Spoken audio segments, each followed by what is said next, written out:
China कैसे बनी world second largest economy? China ने क्या स्टेप्स लिए जिससे वो इतने रैपिडली ग्रो कर पाया? 1990 में चाइना इंडिया से भी बहुत गरीब देश हुआ करता था। उस वक्त चाइना की जीडीपी $300 बिलियन से भी कम थी। चाइना का बाकी कंट्रीज के साथ ट्रेड भी $40 मिलियन से भी कम था। चाइना में तभी 80% लेबर रूरल एग्रीकल्चरल सेक्टर में था। उस वक्त चाइना की 50% से भी ज्यादा पॉपुलेशन बिलो पॉवर्टी लाइन थी। लेकिन बस 30 सालों के अंदर ही चाइना ने इतना ग्रोथ किया कि 50% से गिरकर आज सिर्फ 1.7% चाइना की पॉपुलेशन बिलो पॉवर्टी लाइन है। चाइना का इतना मैसिव ग्रोथ 21वीं सेंचुरी का एक मिरेकल ही माना जा सकता है। अब मैं आपको चाइना के बारे में कुछ ऐसी बातें बताऊंगी जिसको सुनकर आप शॉक हो जाओगे। क्या आपको ये पता है कि वर्ल्ड का 25% इलेक्ट्रिसिटी चाइना प्रोड्यूस करता है? कोल प्रोडक्शन में भी चाइना नंबर 1 पोजीशन पर है। सारी दुनिया का 50% कोल चाइना अकेले प्रोड्यूस करता है।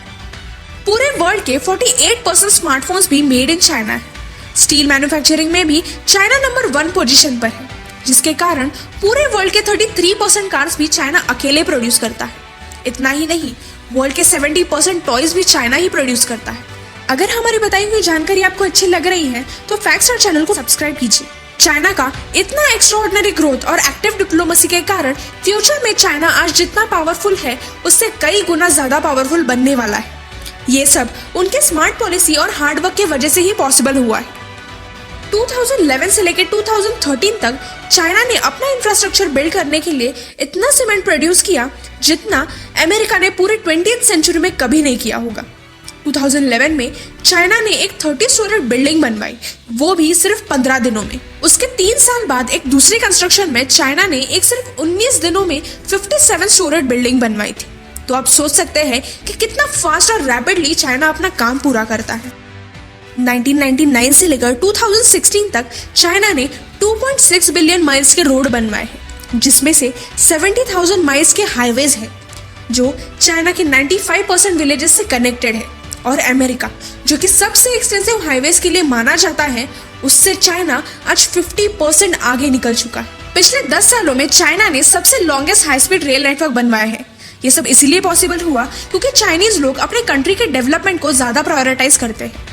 चाइनीज लोग पूरी तरह से अपने कंट्री के लिए डिवोटेड है। वहाँ के लोग अपना हर काम टाइम से पहले या फिर टाइम पर ही पूरा करते हैं। अगर कुछ सालों पहले जब चाइना ओपन अप हो रहा था, तब अगर चाइनीज वर्कर्स ने वेस्टर्न स्टैंडर्ड वर्किंग कंडीशंस की मांग की रहती तो क्या ये सब पॉसिबल होता? नहीं। चाइनीज वर्कर्स ने अपने कंट्री के डेवलपमेंट के लिए बहुत स्ट्रगल किया, तब जाकर चाइना आज इस मुकाम पर खड़ा है। चाइना में हमें बहुत कम लोग पार्क में बैठकर आराम करते हुए दिखेंगे। 16 साल की उम्र से चाइना के लगभग सारे लड़के और लड़कियां काम करना स्टार्ट कर देते हैं। चाइनीज गवर्नमेंट खुद ये रिस्पॉन्सिबिलिटी लेती है कि सब लोगों को जॉब मिले, और हार्ड वर्किंग नेचर तो चाइनीज लोगों के पास नेचुरली होता है। चाइना के वर्किंग स्टैंडर्ड्स भी आज बहुत ज्यादा सुधरे हुए हैं। चाइना की जीडीपी आज 13.61 ट्रिलियन है, और वही हमारे देश की जीडीपी 2.72 ट्रिलियन है, लगभग 6 गुना ज्यादा। ऐसा क्या हो गया कि चाइना से हमारा देश इतना पीछे रह गया? इसके कई रीजंस हैं, और उसी रीजंस में से एक कारण है हमारे देश का एजुकेशन सिस्टम। हमारा एजुकेशन सिस्टम बहुत ही ज्यादा थ्योरेटिकल नॉलेज पर फोकस्ड है, जहां हर स्टूडेंट रिटन नोट्स और बुक से पास होता है, जिसकी वजह से ग्रेजुएशन के बाद भी जॉब्स नहीं मिलती।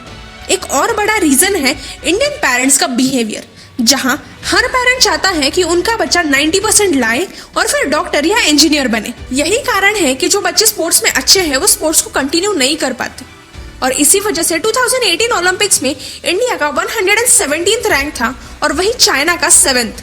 ये एक बहुत बड़ा डिफरेंस है, जहां चाइना के लोगों ने चाइना को एक मैन्युफैक्चरिंग हब बनाया, और यहाँ हमारे देश का यूथ चाइना के बनाए हुए टिकटॉक ऐप पर हजारों फालतू वीडियोस बनाकर अपना टाइम वेस्ट कर रहा है। एक तरफ चाइना में लोग टाइम से पहले काम खत्म कर देते हैं, और यहाँ पर ट्रेन 5 घंटे लेट हो जाती है।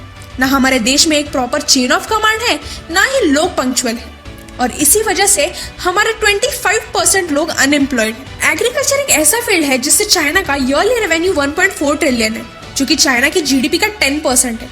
पर अकॉर्डिंग टू एक्सपर्ट्स, इंडिया का एटमॉस्फेयर वर्ल्ड का सबसे बेस्ट एटमॉस्फेयर है एग्रीकल्चर के लिए, लेकिन किसी का भी फोकस एग्रीकल्चर पर नहीं है।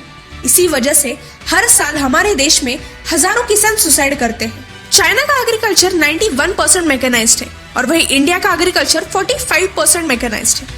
बहुत सारे फार्मर्स आज भी वही पुराने मेथड से यूज कर रहे हैं एग्रीकल्चर के लिए। यही एक बहुत बड़ा डिफरेंस है जिसकी वजह से इंडियन एग्रीकल्चर इतना पीछे है चाइना से। लेकिन कोविड-19 की वजह से हमारे देश में बहुत सारे बदलाव आए हैं। इंडिया ने इसी बहाने से मैन्युफैक्चरिंग पे फोकस किया है। India is the second largest producer of PPE kits. Samsung, Apple जैसे बड़ी कंपनीज भी इंडिया में अपने मैन्युफैक्चरिंग सेंटर्स खोल रही हैं। ये एक बूस्टअप होगा इंडियन इकोनॉमी के लिए। अगर हम इस सिचुएशन का सही फायदा उठा पाए तो वो दिन दूर नहीं जब हम चाइना को पीछे छोड़ देंगे।